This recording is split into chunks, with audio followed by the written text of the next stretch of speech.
हाँ जी बोर्ड्स वालों, क्या हालचाल। मैं सिद्धांत कुमार फिर से आपका स्वागत करता हूं प्यारे से यूट्यूब चैनल S2 क्लासेस पे। तो पिछले लेक्चर में हम लोगों ने सीरीज कॉम्बिनेशन ऑफ रेजिस्टेंस के बारे में पढ़ लिया था।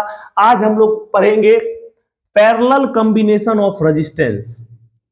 पैरेलल कॉम्बिनेशन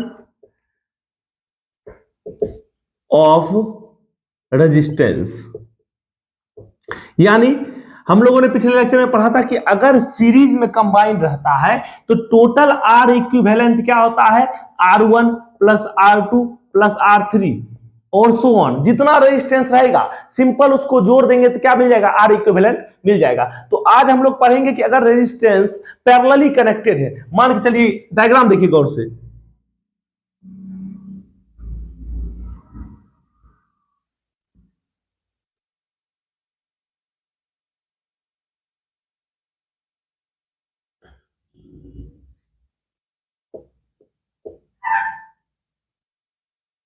ये देखिए यहां पर क्या है, ये R1 है, ये R2 है, ये R3 है, ठीक। और ये क्या किया गया है, एक बैटरी से कनेक्टेड है जिसका पोटेंशियल डिफरेंस क्या है, V। इसका पोटेंशियल डिफरेंस क्या है, V। अब देखिए यहां से क्या करता है, करंट I निकलता है। करंट I निकला पॉजिटिव टर्मिनल से, ये यहां गया, यहां पर क्या गया, I1 गया, यहां क्या गया, I2 गया, और यहां क्या गया, I3 गया। अब देखिए पैरेलल रेजिस्टेंस के लिए जब रजिस्टर पैरेलल वे में कनेक्टेड रहते हैं तो उसके लिए क्या रहता है, V कांस्टेंट रहता है। यानी यहां दो ही पॉइंट बन रहा है, A और B, तो इसके बीच का पोटेंशियल डिफरेंस क्या चेंज होगा, नहीं, ये क्या रहेगा, कांस्टेंट रहेगा। यानी AB के बीच का पोटेंशियल डिफरेंस हमेशा क्या होगा, V होगा। लेकिन जो करंट यहां से जाएगा वो करंट क्या हो जाएगा, तीनों रजिस्टर के लिए इक्वली डिवाइड, मतलब जैसा रेजिस्टेंस है वैसा डिवाइड हो जाएगा, जिसमें R1 के लिए I1 जाएगा, R2 के लिए I2 जाएगा और R3 के लिए I3 जाएगा।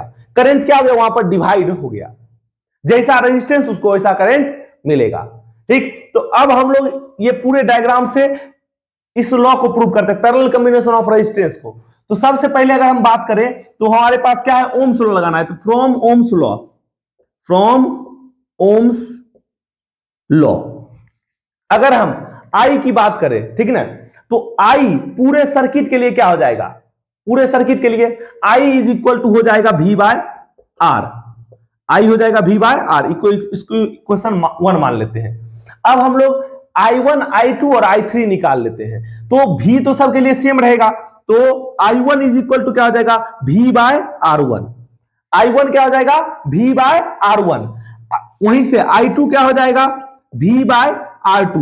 V चेंज नहीं होगा क्योंकि दो पॉइंट के बीच का पोटेंशियल है, ये कभी भी चेंज नहीं होगा। लेकिन सीरीज में क्या होता था कि V चेंज होता था क्योंकि यहां पॉइंट बदल रहा है। मान के चलिए ये A, B और C पॉइंट है, तो A, B के बीच का पोटेंशियल कुछ और होगा और B और C के बीच का पोटेंशियल कुछ और होगा। तो सीरीज में पोटेंशियल डिफरेंस क्या होता था, चेंज होता था। लेकिन जब पैरेलल में रेजिस्टेंस रहेगा तो उसका पोटेंशियल डिफरेंस चेंज नहीं होगा। तो I2 के लिए हो गया V बाय R2 और I3 के लिए क्या हो गया, V बाय R3।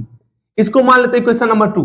अब अगर हमको टोटल करंट I निकालना है तो I बराबर क्या हो जाएगा, I1 plus I2 plus I3। Total current क्या हो जाएगा, I1 plus I2 plus I3, तीनों किसके बराबर होगा, I के बराबर होगा। तो अब I का वैल्यू हम लोग पुट कर लेते हैं इक्वेशन से। तो I के जगह पर रख दे V बाय R, और I1 का, I2 का और I3 का वैल्यू दिया गया, पुट करते चलेंगे। V by R1 plus V by R2 plus V by R3। अब हम लोग क्या करेंगे, V तीनों से कॉमन कर लेंगे, तो यहां है V by R is equal to, V common करेंगे, यहां क्या बच जाएगा, 1 by R1 plus 1 by R2 plus 1 by R3, ठीक ना। अब V से V क्या जाएगा, मर जाएगा, तो यहां से फॉर्मूला क्या बन के आ गया, 1 by R equivalent is equal to 1 by R1 plus 1 by R2 plus 1 by R3। बस यही नॉर्मल सा फॉर्मूला है, कुछ नहीं और। फिर से एक बार समझिए, क्या किए, तीन रेजिस्टेंस को पैरेलली कनेक्ट कर दिए और उसको क्या कर दिया, एक पोटेंशियल डिफरेंस वाली बैटरी V से जोड़ दिए, ठीक है ना।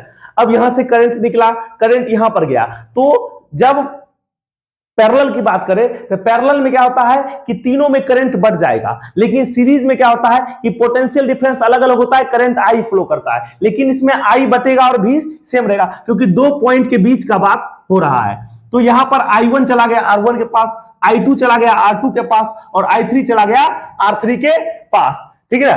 तो अब हम लोग यहां से क्या करेंगे, ओम्स लॉ से टोटल निकाल लेंगे पहले करंट। टोटल करंट I बराबर क्या हो जाएगा, V बाय R, क्योंकि R1 plus R2 plus R3 तीनों मिला क्या बनता है, R। फिर हम लोग क्या करेंगे, I1 का वैल्यू निकाल लिए, I2 का और I3 का, ठीक। और फिर तीनों का क्या कर दिए, मान पुट कर दिए, I बराबर I1 plus I2 plus R3, और फिर पुट करके हमारा फॉर्मूला आ गया कि 1 by R equivalent is equal to 1 by R1 plus 1 by R2 plus 1 by R3। समझ गए? चले मिटा दे इसको।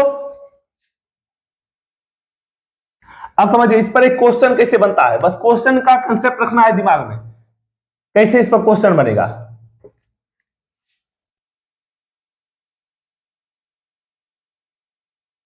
आज तो हम दो आसान आसान से सिर्फ क्वेश्चंस को करेंगे, लेकिन कल आ रहा है आपका न्यूमेरिकल्स का महासंग्राम, उसमें आपको हर तरह के न्यूमेरिकल्स करवाएंगे एकदम नए अंदाज में। तो शुरू करते हैं आज का न्यूमेरिकल। देखिए हम अपने मन से दे रहे हैं कि अगर 3 रेजिस्टेंस है,